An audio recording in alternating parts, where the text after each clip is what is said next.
Welcome to Fear and Greed, the week ahead. I'm Sean Aylmer, and as always, I'm joined by economist Stephen Koukoulas.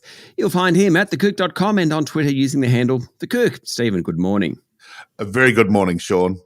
Well, what a week last week was, and probably this week will be. The Reserve Bank, they did what we thought they'd do, but I tell you what, that commentary kind of came from left field.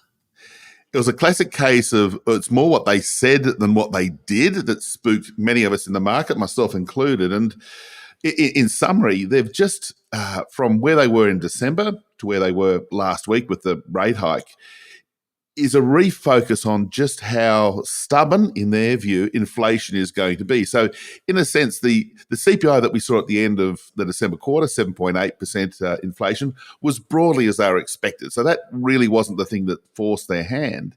It was more, from reading what was in the statement and in the statement on monetary policy, it was more that they're worried that inflation will be persistent, hence the move last week, but also, more importantly, the expectation from the bank that there will be several more interest rate hikes in the months ahead. What I thought was interesting, and we spoke to Gareth Aird, head of economics at the Commonwealth Bank last week about this, they kind of dropped their optionality a bit. So 12 months ago, they got burnt because they said they wouldn't lift interest rates until 2024. Of course, they started lifting in May last year. This time around, they just kind of made it very clear rates are still going to rise without giving themselves much optionality to change their mind. Yeah, I think that was a really good point. And look, the economy is still slowing down. So one thing that was consuming a lot of my time last week, and I'm sure it will for the next little while, is still analysing what's actually happening in the economy. So, okay, we know what the RBA is thinking, but where is the economy right now? And I think the bottom line is it's still slowing. There's no question. We saw very soggy retail sales numbers recently. We know that consumer sentiment's in the doldrums. We know house prices are still very weak. We know the global economy is slowing down. We know that even from the NAB business survey recently that there's a bit of a downturn in the optimism in the business sector. So, the slowdown's happening. We know that globally inflation rates are starting to tick a little bit lower. So if we do find in, just say, the next 2 months that the economy is very weak, that the proverbial rate hike that breaks the camel's back, so to speak, comes through in the data, then the RBA sort of painted themselves into this position again when, the economy is really weak, and we were signalling that we had more rate hikes to do. That'll be a dilemma that they might have to backtrack on. But look, there's a lot of water to go under the bridge before we get there. Okay, now talking about data and how the economy is going, this week we've got the labour force figures. Critical as always. We've got the numbers for January. And just for context, month on month, they're often quite volatile. We saw actually a fall in employment in December. So here we are in January. And that seasonally adjusting process between December and January because of holidays and all this other stuff is very difficult for the RBA.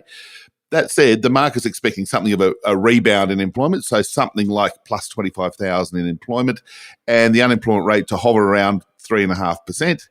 If there's any weakness in these numbers, and don't forget that things like job advertisements, job vacancies have just been ticking down a little bit over the last couple of months. But if there's any sort of relative softness, then I think it'll cause just a bit of a reassessment on where we're at and where the RBA's at.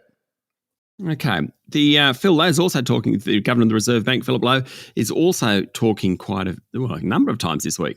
He is. Yes, he's got the Senate Economics Legislation Committee, and then he's got the House of Representatives Standing Committee on Economics. I think it's the latter one that's going to be one that's going to grill him a bit more, because that's sort of more a macro view on where's the economy, what are you doing with interest rates, where's inflation, and that myriad of questions. And I think the House of Reps Committee is actually full of pretty competent people. So he should be sort of putting on his suit of armour, ready for a barrage of tough questions. And fair enough, look, he's making some tough decisions, so he deserves to have that degree of scrutiny. But I guess the questioning and where they'll be trying to tease out, just what the bank is thinking, is this issue on the stubbornness of inflation.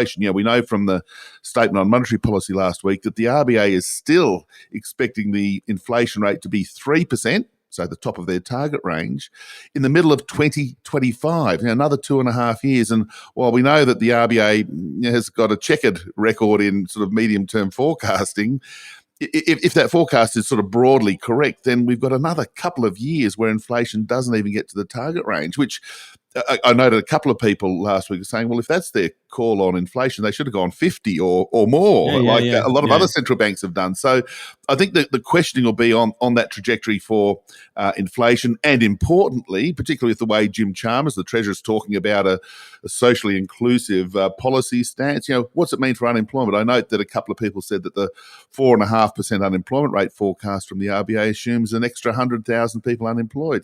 Is that the price we need to pay to get inflation back to the target? Yeah. So the $64 question, what is going to happen to interest rates, Stephen? Well, we're going to hold you to this time next year. Oh, goodness me, Sean, that's a tough one. I've got my bag of frozen peas on my bruises from from the decision. You're not alone. You are not alone. Well, they said they're going to hike them. Without any degree of confidence, there's probably another rate hike to come, but I still think the economy is slowing down, and I still think the RBA is too pessimistic with its inflation forecast. I think inflation's falling a little more rapidly than the RBA was thinking. So, dare I say, the easier forecast is where we're going to be in a year's time. And I look at the money market futures, and they're actually pricing in, after this next couple of rate hikes, rate cuts starting by the end of 2023 and into 2024. That seems a fairly reasonable proposition, particularly if the economy experiences something close to a hard landing. Stephen, have a good week. Thank you, Sean. That was economist Stephen Koukoulas, better known as The Kouk. You can find him at thekouk.com, TheKouk, thekouk.com, and follow him on Twitter using the handle The Kouk. I'm Sean Aylmer, and this is Fear and Greed, the week ahead.